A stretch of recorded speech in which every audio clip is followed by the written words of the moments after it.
নক'ব আৰু কি ক'ব আৰু আপোনালোকক কি কওঁ আপোনালোকৰ থ্ৰুতে মই চৰকাৰক অনুৰোধ জনাইছোঁ যে আজি ইমান দিন মানে খেতি কৰি আছোঁ মাটিবিলাক একদম ফাটি ধান ৰুইছিলোঁ এনেকৈ পানী আৰু কিমান দিম আমাৰ চৰকাৰী এনেকুৱা মটৰো পোৱা নাই হেৰিও পোৱা নাই এখন কেনেকৈ কি কৰিম ঘৰখন দুখীয়া ঘৰ গতিকে ল'ৰা ছোৱালীটো একমুঠি ভাত যোগাবই লাগিব। এইবাৰ কি বৰষুণ হোৱা নাই নেকি? নাই একদম বৰষুণ নাই মোটামুটি একেবাৰে কি ক'ম আৰু মানে আমাৰ দুখীয়াৰ মানে কপালত মাৰধৰ পৰিছে ভগৱানেও মানে আমাক এনেকুৱাকৈ মানে বেয়া পাইছে যে আমাৰ মানে আৰু উপায় নোহোৱা হৈছে এনেকৈ পানী জানি কেনেকৈ খেতি কৰিম কওকচোন।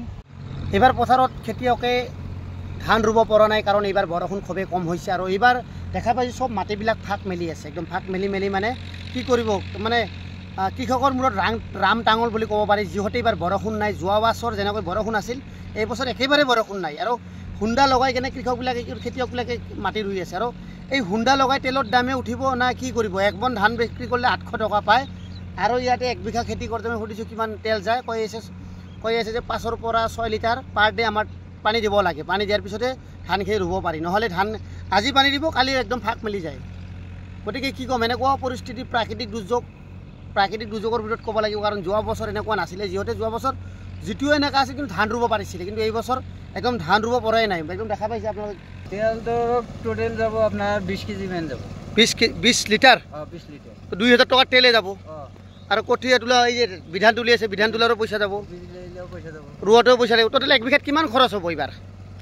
টোটেল 1 বিঘাত ধৰক 7-8 হাজাৰ টাকা 8,000 টাকা খৰচ ধান কিখিনি পাব ধানটো ইমান নাপাবই ইমান নাপায় হয় নেকি?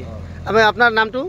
নাম তাইজিদ্দি মেচিনে দিয়ে পেট্ৰল দি হুণ্ডা কিয় বৰষুণ নাই কি কৰিবি ধান বিধানৰ গাঁঠি হৈ যাব না উপায় নাই পাৱাৰ পাম্পে পানী দিলে পাৱাৰ পাম্পে হুণ্ডা কিমান বিঘা খেতি কৰিছে? মোটামুটি হ'ব 7 বিঘামান।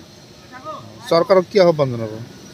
চৰকাৰৰ কোনো হাৰি শব্দ নাই কিবা সাহায্য বিচাৰিবনে চৰকাৰৰ পৰা? সাহায্য আৰু কি তোৰ আজিকালিতো জলসিঞ্চনৰ ব্যৱস্থা নাই না চৰকাৰৰ পৰা আজিকালিতো আৰু নিজে বৰিং কৰা নিজে পানী দিয়া